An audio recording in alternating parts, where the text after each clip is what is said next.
Hey everyone, it's Prithvi Raghuram here. Now I'm very sorry that I wasn't really posting for the last couple of weeks or so. That's pretty much because I was either attending or working the Toronto International Film Festival. I had a blast. I'm very tired, so in this video, if it seems like I'm a little bit tired or I'm speaking in a low voice, it's because I'm exhausted. But I had a lot of fun and I saw a lot of movies, and just like last year, I saw 20 movies on the dot. I know that seems like a big number, but there were some people that watched 30, 40, and someone actually broke a world record and watched, I believe, 80 movies during this festival. So kudos to them. Now I'm going to go through the films that I saw during the festival. Some of them are not going to release anytime soon, so they don't even have a poster yet. So in case it's just like images from the film, that's the reason why. But yeah, I watched a lot of great movies, and I'm going to chronicle them from pretty much the day I started watching them, from the first day to the last day. So it's going to be from chronological order of which day I watched them on.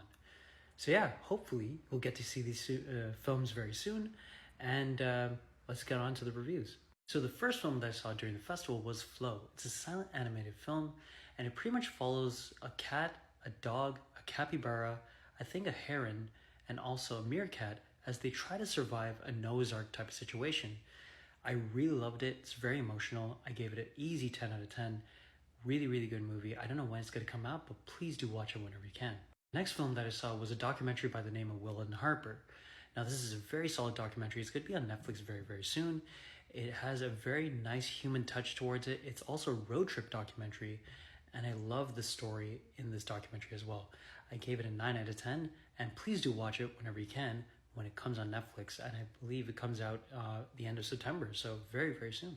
The next film that I saw in the festival was Mr. K. Now, this film was a very interesting movie, probably the most challenging watch that I had during the festival, and I gave it a 6.5 out of 10. Crispin Glover's great here, and it kind of reminded me of Darren Aronofsky's Mother, which I didn't really like, but I kind of like this film better than that one. But yeah, the second half of this movie kind of peters away, and the ending is kind of weird. It kind of just ends. But yeah, do watch it whenever you can when it does eventually come out. The next film that I saw was We Live in Time. Andrew Garfield and Florence Pugh are excellent here. Really love their performances, and surprisingly, kind of a funny movie too. I really was impressed. I really love this movie. It was an easy 10 out of 10. It's emotional. It'll make you cry. It'll make you laugh. Make you feel all these things, and it'll really make you appreciate time in general. One of my favorites out of this festival this year was Eden. This is a very solid Ron Howard film, and it stars a huge cast that includes Ana de Armas, Sydney Sweeney, Vanessa Kirby, Jude Law, and also Daniel Bruhl.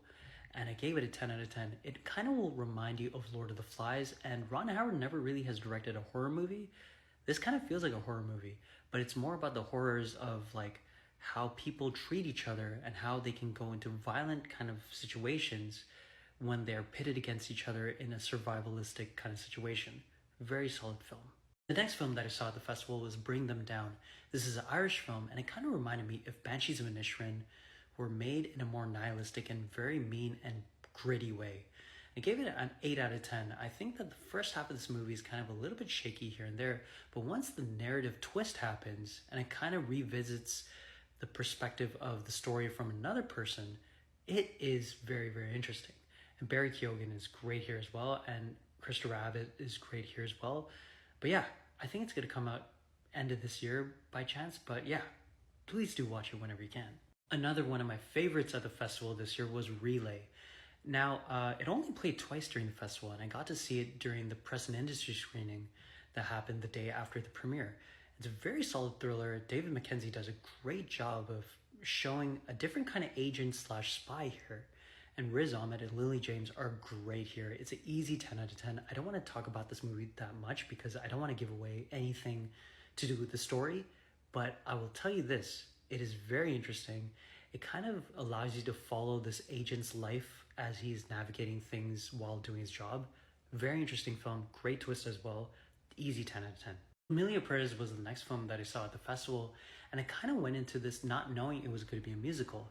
It's a solid film. I give it a 7 out of 10. The performances are great. The story is really interesting. I just felt like the songs and the musical aspect of the movie could have been taken away.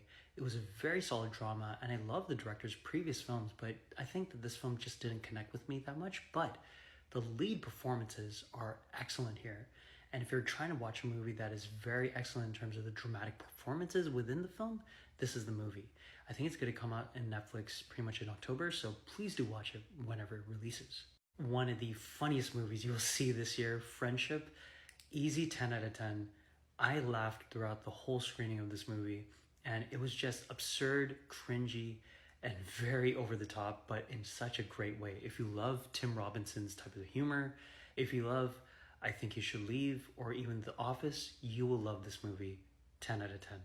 Baby Girl was the next film that I saw at the festival, and I feel like this is a movie that I should have watched at night rather than at 8:45 in the morning, but it's a 9 out of 10. Very excellent performance from Nicole Kidman, and a little bit of a negative for me was that I felt like the movie just kind of ended as well. The ending could have been a little bit better, but whatever. Solid movie. Do watch it whenever you can, and it felt like it was better than the director's previous film, Bodies, Bodies, Bodies. I would say that out of all the films that I saw in this year's festival, I'll say Millers in Marriage is probably the weakest that I've watched out of the crop of films that I got to see. It's a 6 out of 10. Edward Burns is a great director. I think this is another nice story that he did. And it's another, New York story with New York characters, but I felt like it was just okay. Nothing amazing, nothing horrible, just kind of okay. Mad and Mara was the next film that I saw, and it's a very nice Canadian film. It kind of will remind you of movies like the Before trilogy. It's a conversational-based romantic drama / comedy, and I gave it a 7 out of 10. Again, another negative for me was that I felt like the film just kind of ended. The ending could have been a little more stronger, but, that's just my quirk with the movie, but a very solid film overall. And I kind of wish it was a little bit longer. It's a very short movie. It's like 80-ish minutes long, but still a very solid Canadian film. Hold Your Breath is the next film that I saw at the festival. It's a very solid thriller, and I would say it's more psychological than horror in my personal opinion. Sarah Paulson delivers an excellent performance here. I gave it an 8 out of 10. And yeah, it's a solid movie overall. I felt like it kind of changes its viewpoint of what the horror is going to be about throughout maybe the second half of the movie, but solid movie overall. And if you're a big Sarah Paulson fan, you will love this movie. Daniela Forever was the next film that I saw at the festival. It kind of will remind you of movies like Eternal Sunshine of the Spotless Mind. Very interesting concept from the director. I love the director's previous film that I saw at the festival years back, Colossal. And a nice film overall. Very emotional one at that too. I gave it a 7 out of 10. Night Bitch was the next film that I saw at the festival. Amy Adams is a treasure. I think that she deserves an Oscar. I don't know if she's going to win it for this role, but she's very excellent here. And I think that overall this film was kind of like two movies in one, but I love the commentary about motherhood. I did like the body horror kind of aspect of the movie, but I kind of wish that they delved more into it. But overall, solid movie, 8 out of 10. Though I felt The Luckiest Man in America kind of felt like a TV movie in terms of the budget and kind of the set pieces, this is a very solid thriller, and I gave it 8.5 out of 10. Interesting story. There's a lot of cinematic liberties within the story, but I felt very engaged while watching this movie, and I was entranced with Paul Walter Hauser's performance here. He is literally like the real life counterpart in this film. Great movie. 8.5 out of 10. My personal pick of the best film at the festival this year was Saturday Night. If you're a huge fan of SNL, if you're a huge fan of stand-up comedy, if you love films about the history of comedy, this is the movie for you. It's a stressful but yet fun film. It's a comedy thriller, and it's an easy 10 out of 10. Please do watch it when it releases worldwide, because this is one of the year's best films. It's a travesty that they did not release it next year for the 50th anniversary of SNL. But yeah, 10 out of 10. So I saw the People's Choice winner, The Life of Chuck, the day before it got announced as the People's Choice winner. I felt like this movie was pretty solid. I kind of felt like it didn't know how to, go about its main story. I kind of felt it was a kind of wishy-washy way of telling the story, but a beautiful message overall. Very solid film. It's going to delight fans of Tom Hiddleston and just regular fans of Stephen King overall. 7.5 out of 10. A little bit disappointing for me, but still a solid film. Easily the most emotional film that I saw this year at the festival was The Wild Robot. Watch it when it comes out in theaters worldwide later on this month. Incredible film. It's a modern day animated classic. Incredible movie. Go watch it. And to end off the festival, I saw the Midnight Madness winner, The Substance.